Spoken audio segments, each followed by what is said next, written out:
สงขลาเหมือนสงกุกกุกอนคานอปีหน้าเขาคาจะอยู่กรุงเทพและยิ้มห้อมในสังว่าใครต่อวัดต่อไว้นะกับสิทธิ์ต้องถามมาเลยดีหมายฟอน0877325905ยินดีครับตอนกุกอนคานอลองต่อวัดตั้งเขาคาเนาะวนว่าการคันสั่งถูกค่ะเนาะยก็เดมีลูกค้าเก่าลูกค้าใหม่จากก็จะไหนเนาะว่าเป็นลูกค้าเก่าเนี่ยเขาคา7,000เนาะว่าเป็นลูกค้าใหม่ต่างนะจางมาแจ้งเขานะเขาคาเก็บ8,000เนาะแจ้งเขา1,000ให้ยก็ดำเนินเอกสารการเป็นนายจ้างให้เป็น8,000เพราะว่าลูกค้าเจออันหู้ว่าไว้แจ้งออกหมดอายุจากกว่าเจอในค่ะเนาะในก็เป็น9,000ค่ะเนาะเจอหลายผาหู้โตในก็กับสิทธิ์ต้องถามมาเนาะถ้าเฮาคาเงินหลีครับตอนปั่นเปิ้นหูลองหวาดไว้ค่ะเนาะมันจัง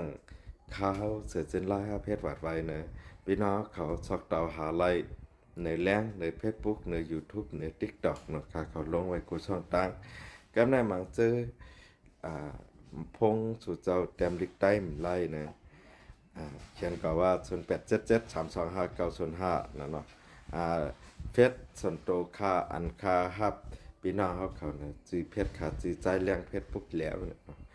ตาใช้เจนไลน์เนี่ยไว้ตาหาเสียงอันนั้นก็ตา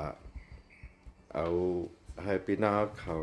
เข้าหาไล่ง่ายเนี่ยเนาะเพราะแค่พูดลองวัดไว้เนี่ยกับนั่นแหละย่านหางเนี่ยเพราะว่าในน้ำใส่เจนไลน์เนี่ยยำไล่สดเยาก็มีหลายรองหลายตั้งเนาะเยาก็ทางรองหนึ่งก็ เจอปีหน้าเขาคายามยิดว่าไปตั้งคาเนี่ยเขาก็เดฮูลี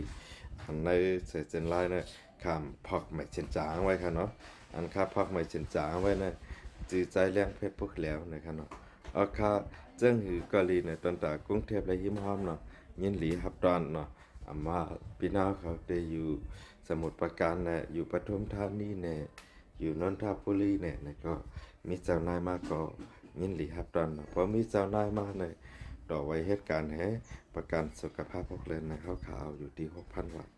เพราะว่ามีนายจ้างมาตั้งข้าวขาวเป็นนายจ้างในลูกค้าเก่าข้าวขาว7,000ว่าเป็นลูกจ้างต่างตีมากับ10นายนามไล่จากปัจจัยนั้นลูกนั่นทำได้เลยมีกาจ้างเขา1,000ให้เป็น8,000เนาะว่าพี่น้องเขาก็เลยก็หนึ่งหู้ว่าไว้จ้างออกหมดอายุแล้วก็เสียง9,000 วัตต์นั่นก็กับสิบต้องทำกันมาเลยครับยินหลียินจอมค่ะเนาะหมายสงคะพี่น้องค่ะบ๊ายบาย